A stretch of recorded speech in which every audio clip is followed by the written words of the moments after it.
So reverse polarity. That's a nightmare. That's someone that's not doing wiring right, and it's very dangerous. You can burn out all things. Although some devices don't really care if the polarity is reversed on some devices, like some Apple chargers or whatever. They don't really care. You know, they'll reverse it on their own. But yeah, you can spin that thing around. Doesn't matter.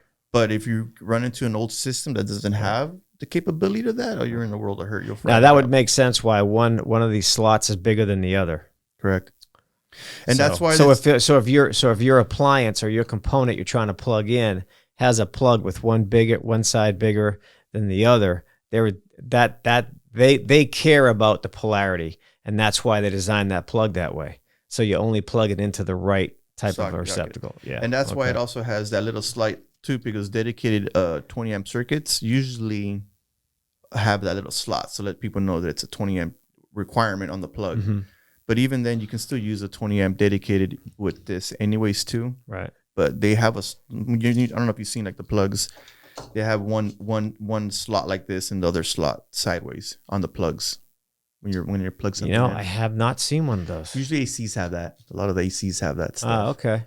That's when you have that. Yeah. You know. I've never had to deal with one of those. Yeah. I wouldn't put it in the GFCI on an AC to protect it. You're gonna have that thing tripping all the time because of the compressor kicking on. Yeah. All the different loads. Yeah. It's just gonna create nightmares for you. Right. So can you show us with one of these receptacles like what you mean by reverse polarity so homeowners can understand? Yeah. So just when you have you always know the neutral side is always the silver side. That's the way I always look at it. Okay. When I tell people, everybody knows that. And the gold side's the power side. Is when they have these two reversed or downstream somewhere else. They reverse them because they just don't know. They didn't ID the cables correctly and they're just making things up. Could have been a homeowner DIY or something like that. Okay. I ran into that before. So it's as simple as just reversing the wires. But even if you reverse them here, you got to find out where they made that connection point of reversing them. Right. Because you don't want to just reverse it here and still have it everywhere else the same.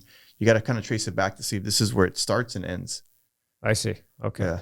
So it could be a one isolated area. It could be. Or it could be like a daisy chain somewhere. Or it could be in a junction box and it's spreading out the whole house's reverse polarity and you don't even know that. Oh, yeah. So I've seen that. Plug. Yeah. I've seen that. Yeah. This little guy right here. Yeah. That helps out. Yeah. So what's your opinion on these versus these? Stupid sticks and... you call them stupid sticks? Yeah, that's what we call them in the trade. I haven't heard that one yet. That's awesome. Yeah, these stupid sticks. I use these all the time, but I don't use them. I mean, if I'm just doing some regular running around testing things, I'll lose it just to see if there's some power. But if I don't feel comfortable, like if we're troubleshooting, then I'll pull out my meter. I don't rely on and say, oh yeah, I tested it. It has 120. I don't use that to rely on it to do electrical work. No. I just use it as a reference. Yeah. You know what I mean? So another crazy horror story for you at work. I'm in a garage and this house was built pre-1920. This is an old structure, old garage, everything. And it had a fuse box in the garage. I take this, let me see that. Yeah. I take this and I'm going up to touch the box to see if the box is energized. And before I even got to the box, this thing was pinging. Yeah. Like I wanted to call it like a phantom electric or something. It was just like giving off some kind of a invisible force field or something. And as I went close to it, this thing started lighting up. I didn't even touch it yet. That's the thing. That's crazy. When you're using these, I tell people, like, when you're using them and you're troubleshooting, mainly troubleshooting. I've done a lot of troubleshooting. I'm real good at troubleshooting. When you're troubleshooting, just because you ID this in a box and it's showing it has power doesn't mean it has power. You know what I mean? You still got to verify because you got to remember in the junction box, things are spliced up. There could be another passing through circuit or a lighting circuit. Yeah, yeah.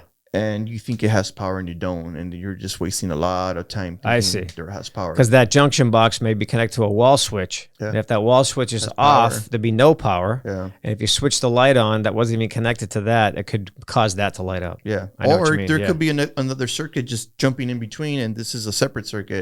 Then this circuit could be off, but there's another circuit just jumping in just because it was, and it's making it look like it's live. Yeah. And you sit there for hours trying to figure it out. Yeah, it's troubleshooting is part of my job. I enjoy trying to figure out what's going on. Yeah, it's like a quiz every day, and that makes me think. I like using my brain. And that's what I like. I like Yeah. throwing some hot challenges at me when it comes down to troubleshooting. You know, Yeah. when I was at me and my brother used to be our farmer John. Man, it was every day 5 a.m. clocking in, and it's like they're calling us on the radio. We got pork, the second floor pork cut down. We don't know what's going on. Lights are out. We can't work. You know, when a floor's down there, each floor can have like 50 employees, 80 employees on one line. So wow. when they're down, you can imagine 80 or 60 people Twiddling their thumbs. and getting paid. Wow. We need to bring them back up. So sometimes it takes us an hour or two. So that's 80 people they're paying for free. So Talk about pressure. yeah, it was cool. I like that pressure. Yeah. It just, to me, Yeah. that makes me, I don't get nervous. You walk into the fire, man. I walk into the fire and I like the I love it. challenge. I like, you know, it doesn't get me nervous. I don't Right. I don't blank out. It makes me think more. It makes me learn more. Yeah. So What I've learned in my trade is don't you can't listen to other people. You got to do your own evaluation. You can't, like a homeowner's like, oh yeah, you know, I did this to my house. I did that. I said, well, sir, you know, I know you just said that, but I just went under your house and saw something totally different. So somebody lied to you. yeah. I don't say they told you an untruth or a Right. mistruth. They lied to you. Okay. Yeah, that's when people tell me that all the time when I go over and So- they tell me, oh, well, the last electrician said there's probably a cut wire in between the wall. You know, he has to run the whole new wire to fix this. And well, that's his opinion. You know, everybody has different opinions. I need to assess the problem myself and before I can really consider that and give you a price for that because I don't know. Yeah. You got to do your own evaluation. Yeah. That's it. So that's important. Open grounds. What does that mean? An open ground. In open ground, the house is probably just a 2-prong wire like this, like your house was. Yeah. It's normal. It's grandfathered in. It is. It's a system that's how it was back then. You know. So what would you recommend to a homeowner that said, "Hey, John told me to call you because I have open grounds everywhere"? If the budget is tight, obviously, you know, I would at least first say replace all the plugs. Look at the panel. How does the panel look? Does the panel look like yours of an update? Then I would recommend trying to update the panel because you want to ground out the panel. Mm-hmm. Once you ground out the panel correctly, the breakers work correctly and they're faster. They respond quicker. Yeah. Okay. So it makes it safer. it does. It does. It does. When you have, But it's not going to affect the condition of the 2-prong wire. I mean, the condition of the 2-prong wire is not going to change anything. It's just when you have a good grounded system on the panel, the breakers react a lot faster and can read anything going on, like temperatures heating up. That is a really good explanation. So no one's ever explained that to me like that before. So that's why when I tell people you don't have to wire up houses, you don't. It's just a lot of money. So updating the panel, which will update the breakers, you now Round have out. a more reliable breaker that is going to be more sensitive when it needs to be, and it's Correct. going to trip protecting those outlets and that wiring. And then you have your cold water ground with the 2 ground rods driving down. You have the water heater that's bonded the way it's supposed to be. So you have a better grounding system for it to work. So I see. To be safer. To be safer, yeah. But I mean, obviously, all in all, the safest way is to be obviously everything grounded. Obviously. Right. But it still works. It'll still trip. It just takes a little bit longer for the breaker to react and do its actual job because it's not fully grounded. But the panel's fully grounded, so it works. Right. Now, when you have an old Federal Pacific panel, a Zinsco panel that's not grounded, it's nightmares anyways because those panels are junk to begin with. So, and that's where sometimes some homeowners see a lot of flickering of lights. Yeah. Because their system's not grounded. Right. Okay. Anything else on receptacles you can share with us that I haven't brought up to you? Oh, hey, I almost forgot. One more. Looks like a... Says right on it, 30 amp, 125/250 volt. Yeah, I was saying it looks like a dryer plug or an old conventional oven like from the 70s style. Yeah. So here's the inside. Yeah, there you go. Guess where that came from? Your house. My garage. When I moved into my house, it had a washer dryer in the garage and obviously an electric dryer hookup. And that's the thing where people ask about aluminum too now. Man, aluminum's it's kind of a little bit unsafe. You know, they did that. A lot of houses back then, aluminum. Yeah. Big in the 70s. Yeah, big time. I get, I've talked to different electricians about aluminum wire in the past, and some are like, look, is it in good shape? Is it Yeah. Is the connections good? Do you need to add antioxidant on those? It's called no locks. No locks. Yeah. Yeah. And that's the main thing that I always pay attention to, connection points. And people don't use no locks. They get oxidized. You get calcium buildup on aluminum big time. And that's where you get sparks, arcs, and fires. Yeah. And the best place, the most common problem area I find electrical panel with aluminum conductors is in condominiums. Yeah. Because condominium panels tend to have been mudded on or caulked to death. And so no one's pulling the covers to really look at them. So I go in there with my little utility knife and I dissect them. Yeah. I dissect them, pull them off, and I've seen them where they're really overheated. Yeah. And I'm like, I'm glad I pulled this cover off because, that could be a fire any day now. And keep in mind too, aluminum, just because it's a 12 gauge aluminum, doesn't mean you can run a 20 amp circuit on it. You always have to upsize the conductor. Right. To do what you want. So like on copper, you can do a 12 gauge 20 amp. That's fine. It's legal. But on aluminum, you have to upsize it. So if it's but aluminum was to code when it was installed. Yeah. Okay. So it's not like an illegal wire. No, it's not. It's just usually if it's like a aluminum, a 12 gauge, it's a 15 amp breaker. Right. It's in people, it's 12 gauge, put a 20 now. You're just going to heat up that wire and it's not going to work. It's aluminum. You always have to upsize it if you want to use it by code. Sure. So always upsizes. Sure. All right. Anything else that you'd like to talk about? Well, hang on. There is something else I want to talk about. What's up? Nowadays, yeah. My understanding is a 220 is now a 240. A what? You guys are calling a 220 the same as a 240, right? Right. Well, it's like saying potato, tomato. People have that's different. Confusing, man. Yeah, because there's different voltages. There's 277, 120. So when you're going now 3-phase, the voltage is different when you're getting 208 when you're going phase to phase. You know what I mean? Because it's 3-phase. But when you're going hot to hot, it's when it becomes 220. When you go single phase, you go. That's when you get to 240. Right. So there's different. You can still do a single phase out of a 3-phase system for like commercial building and still do like an EV charger if they have a 3-phase system, although it's 208 and you're going to plug in a single phase EV charger at a commercial building. The voltage difference won't be enough for that machine to recognize the difference of it. You know what I mean? I see. Those machines are all calibrated enough to adjust itself so it'll work. Okay. Gotcha. You know what I mean? So a car charger, let's talk about those for a second. An EV car charger. Yeah. That's a big question I get on a daily basis with the younger generation that has a lot of electric cars and stuff like that. So, I know that there's different types of chargers. There's a charger you can plug into a 120. Yeah. There's going to be a charger for a 220, 240, we call it, that you just talked about. So if I get the charger option where I just want to plug it into a regular outlet, which is 120. Correct.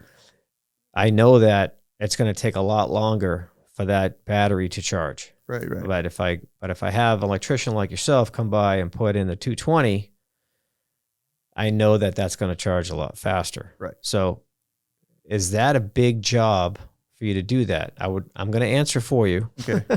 Because it depends on the house. Correct. How old the house is, where this charger is going to be located. It's a can of worms that has to be opened when you show up to do your walkthrough and go, well, I can connect here, I can connect there. Yeah. So go ahead and add on to that. So like when people call me, like I get those walks all the time. Probably get about 4 or 5 of them a week. And like always, all these people buy the cars and they don't think about how to charge them. Yeah. They get home and they're like, why I got to charge my car now? I don't know how to do it. Well, sales guys don't tell you that. I know, man. Isn't that annoying? So people are always calling. Can you just give us a price over the phone? I'm like, no, we can't just give you a price over the phone. Because one, I got to see how bad your panel is. What if it's you have an old Zinsco panel, or if you don't just have a regular panel that has no main breaker, just little fuse box, like the fuses, the old school. Like, how am I supposed to add on to that when your riser is only feeding like 30 amps? You know what I mean? Right. 10 gauge wire going up as a riser for the whole house. Yeah. People don't understand it. And when I go and I break it down to them, I'll break it down to them correctly the way they should see it and understand it. Right. And then they understand that why. And this is why the salesmen are not talking about it, because they don't have an answer. Yeah, well, they don't want to lose the sale. Right. Because right away they're gonna go to their house and they're gonna realize, wow, I need to upgrade my panel, and how much is this gonna cost? Like another $5-6 grand with permits, and oh man, I don't want to buy that car now. But salesmen don't tell you that. Buyer beware. Yeah. Electric cars. I see it all the charge them, or you can just go down to the public place and just pay. You could pay more, I'm sure, if you're going to one of those electric stations. The rapid charging stations. Yeah, it's nightmares. I don't like those. I have an EV car, and I did it for a little bit, for like a month. Was it expensive? Not so much. It's more you're going and you're seeing the app, and it says, yeah, there's 6 charging stations available. There's only one that's working. And there's only one that's working. And you drive all the way to that point, and you're like, oh. And then now you're stuck. Well, you still have, I still have battery, but now you're searching around for another spot that's 15 minutes away. Every time I get into an Uber car that's electric, I always quiz the guy. What are you talking about? I should actually start a series on that because it's pretty interesting what they talk about. One guy's like, oh, yeah, this thing's cool, but, man, it's a real pain in the ass when you got to charge it. I'm like, well, what do you mean? Because these are things I'm not thinking of because I don't have one, He's like, oh, well, you show up. They, like you just said, they say there's 5 stations. There's only one that's actually working because they can't keep up with the maintenance. So that's one thing. Then he says, even if I do plug in, I have to stay there. Yeah. So 30 minutes. That there would turn me off completely from an electrical car if I had to depend on that vehicle every day. Yeah. So that is not for me. Electric van for work, that would work for me. Yeah. Because I can plug in right, because you guys just installed an EV charger in my garage. I can plug it right in there. And I know my mileage every day. So I know I'm going to make it to work and make it back without even having to think about a charger. Yeah, that's why at first they said it's free charging. I did it for a little bit, and it's not its business. It's not, Right. So I ended up putting a charger at the house and at the office. It's good. It's convenient, Yeah, and the reason why I had you guys put my EV charger in is because I'm just thinking of the future. I may a friend may come by. Right, a friend relative.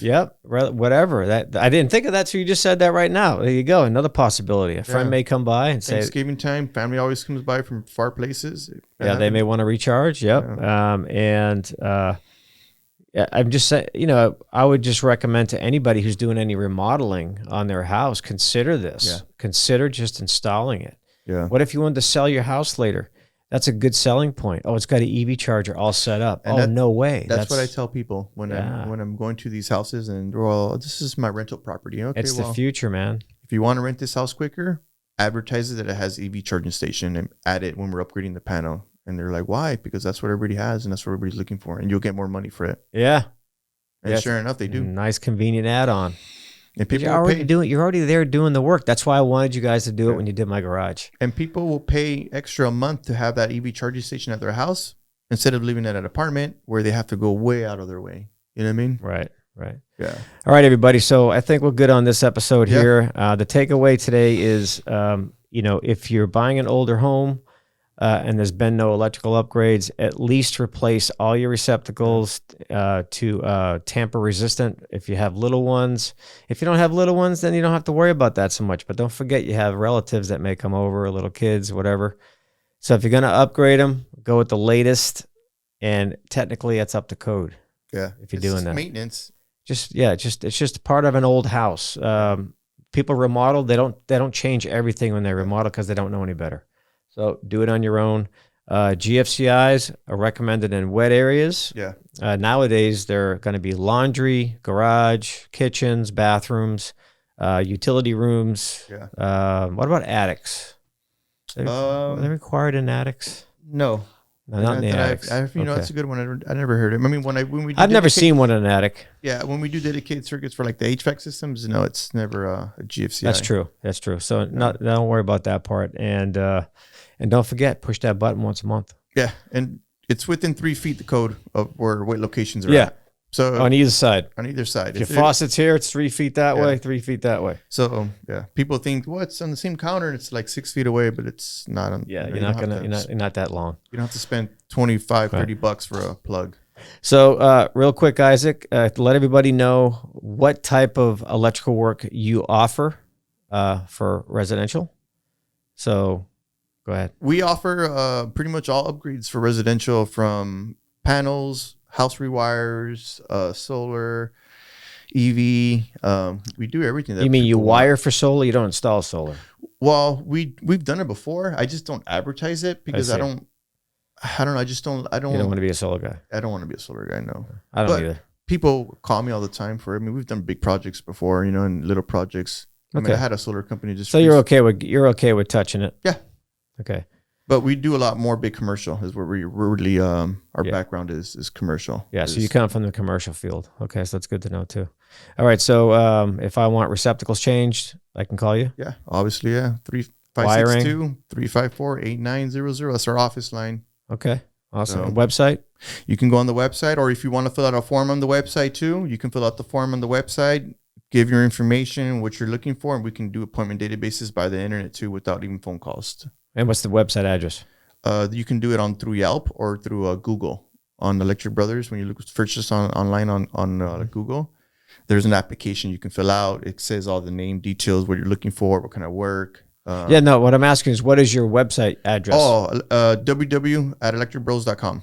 Okay, electricbrothers.com. Yeah. Okay, got it. All right. Thanks, man. Thanks for being on the show, and I'm gonna have you back soon. We're gonna talk about electrical panels. Yeah, no, thanks for the opportunity. Appreciate it. All right, man.